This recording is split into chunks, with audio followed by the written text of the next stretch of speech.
So I'm having some second thoughts about the ritual. And I guess the thing is that I really liked the film, and it has left an impression on me. And I guess one of the things I think a horror film is supposed to do is leave an impression. Like you're supposed to come away having kind of really felt something, and it does that. And the cast are great. As I said in my previous video, Rafe Spall's really good. He adds something, but all of the supporting cast are excellent. Like they do a really good job, and the whole feeling trapped in the forest, the kind of the way it sets things up, the slow building nature, you kind of just feel that they're never going to escape, and I really like that kind of element. And I genuinely wasn't really sure where it was going to go, or what the mystery was, or how it was going to unravel. And I guess the thing that I'm going to kind of talk about is that once the mystery had unravelled, I could still just feel like, despite the fact that I loved the feel of it, and I loved the dialogue, and I loved the writing, and the tension that they built between some of the characters and all the rest, I think that there's just more they could have done with it. So obviously there's going to be spoilers in this, so if you don't want it to be spoiled, don't watch the rest of this video. And obviously if you haven't seen it, it might not all make sense what I'm going to say, but I'm going to talk through two things. The first thing is the characters. I kind of feel like at the end of the day, the characters just feel a bit like, all of them to an extent, wasted potential. And we're going to end with Luke, who's Rafe Spall's character, because I've got more to say about him. But if you look at them all, firstly you've got Phil, and Phil is he's just totally useless, isn't he? He doesn't really seem to serve much to the plot. Like he's a bit cautious and a bit unsure about things. But he doesn't do anything important. Like he doesn't make any real calls. The only thing really that he does, which I guess kind of has an impression on you, is the fact that he wakes up naked praying to that statue, and he gets all tense whenever the thing turns up, and he seems to have the most violent dreams, but we never find out why. So we don't find out why Phil reacts to the creature in the way that he does. We don't really understand anything about his character at all, and he just seems like a bit of a scaredy cat from the off. Like he's quite a two-dimensional character, and similarly he dies just totally randomly. Like there doesn't seem any real narrative purpose behind him at all.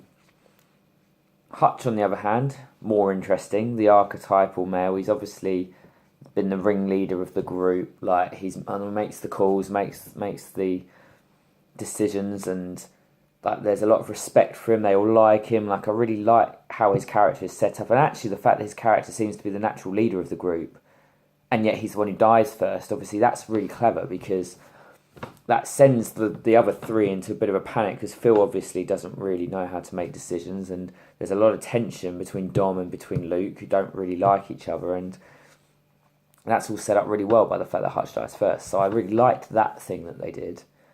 I guess, again, there's not much more to say about him. I guess in that case he does serve his purpose. Like he does do a good job of what he does. I think the only thing that really winds me up about him is similarly with Phil, you don't really find out anything about his dreams. You don't understand what he's seen.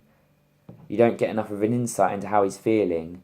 The whole film is so centred around Luke, as we'll come to in a minute, that I sort of feel like the other three characters in some ways may as well have not existed, and you could have just had the one film about this one guy who's walking in the woods to get over the death of his friend, and the film actually wouldn't change much. You wouldn't have people dying, and at the end of the day it's a horror film, so I guess you have to have a bit of death just to keep the bloodthirsty fans interesting. But actually it might have been a more interesting film in that case if Hutch hadn't existed, Phil hadn't existed, if Dom hadn't existed, and you just had Luke on his own in the woods trying to, and almost like his own little retreat to get over the fact that he feels responsible about his friend's death. And Hutch, in that respect, doesn't add enough. He just adds to the manufactured tension.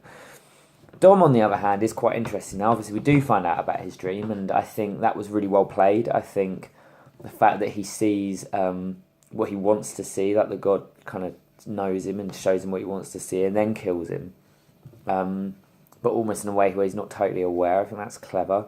Obviously, Dom's narrative purpose I thought was to be the funny guy. Like, honestly, I looked at him and went, I think you're going to add us a bit like, I don't know if anyone's seen Severance, but I think the guy's called Andy, the big guy with glasses who does all the team building stuff, and he basically is the comic relief who dies horrendously, and I thought Dom was going to do something similar, but he doesn't. He is actually quite a serious character, and he's a well-written character.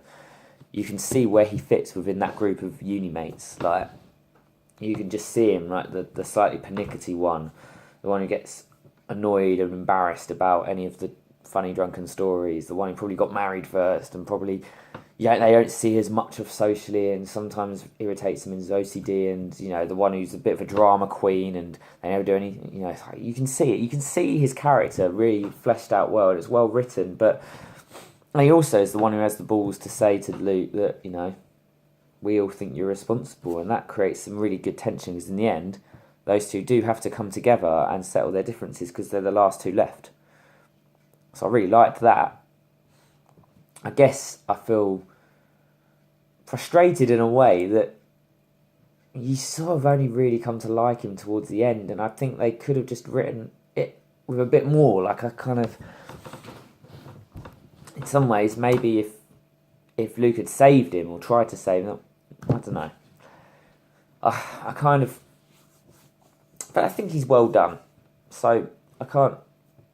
In the end, Hutch and Dom were well written. I think Phil was a waste of time. But I guess what I really want to talk is to talk about Luke. So there's a few questions I have. Firstly, I don't think we really have an explanation for why Luke, Rafe Spall's character, why he has the mark and the others don't. Like, he obviously gets chosen by the god for a purpose, but what is it? Like, what's the god's end game? Is it he chooses a certain number of people to kind of worship him, but at the end of the day, they only stay alive because they offer him up they offer people to him to be killed.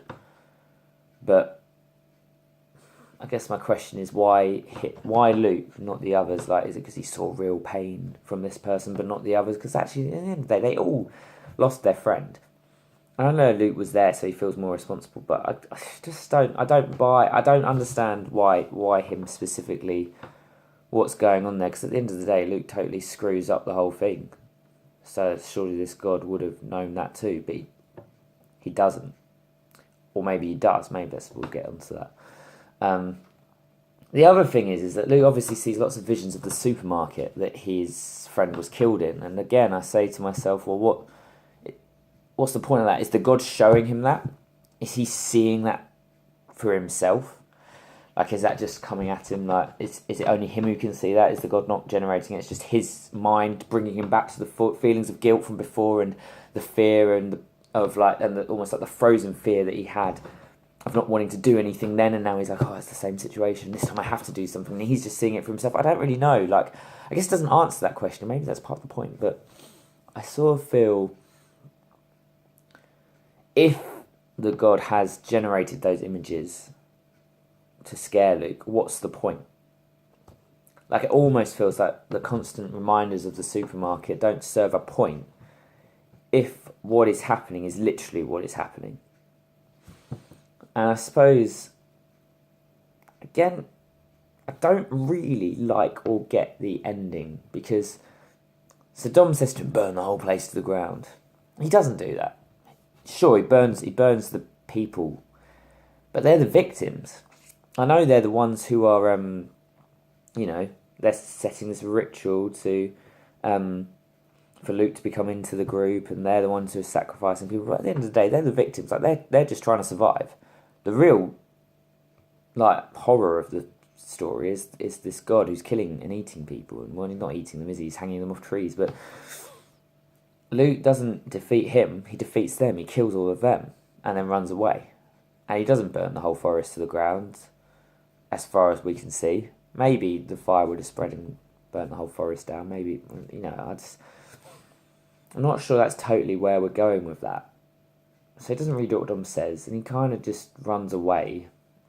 and once he gets out of the forest, the creature can't come out of the forest because I can understand that those kind of laws that have been set into this world, but I guess I just go, well, what does he do next? Like, where does Luke go now? Does he just, right, well, I've done that, see you later, goes to the lodge, says, oh, my friends are all dead, we need to find them in the forest. Does he tell them about what's happening in the forest? Like, I don't really know where he goes. What does he go when he goes, does he do when he goes home? Like, to the police interview? Like, what's happened to your friends? Oh, they were killed by this god. Whoa, okay. Like, I just totally don't know where he goes next.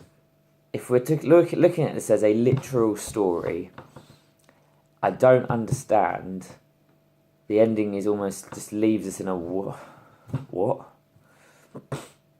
With many unanswered questions. And there's only one real solution I have to this, and I'm kind of been trying to build up to it, is actually, in a literal sense, Luke's three friends don't serve any purpose.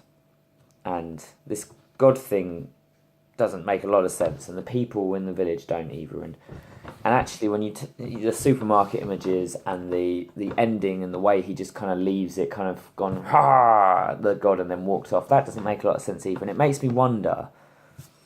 And I know this is a cop out to say. I know this is so, but it makes me wonder whether the whole film isn't. I know it's obvious. The film is about his feelings of guilt for the fact he didn't help his friend.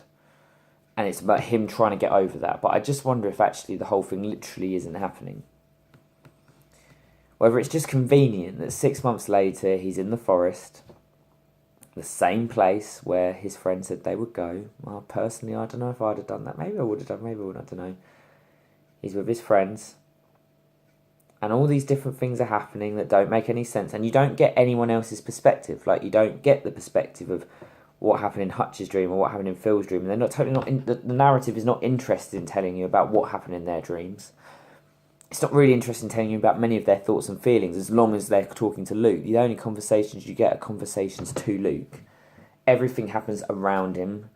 We only get his perspective. He's the only person who wanders off on his own in the whole film. Like, you get more of an insight into Dom, but all of that insight from Dom is kind of to help Luke to understand what he needs to do. So I wonder if really the whole point is Luke.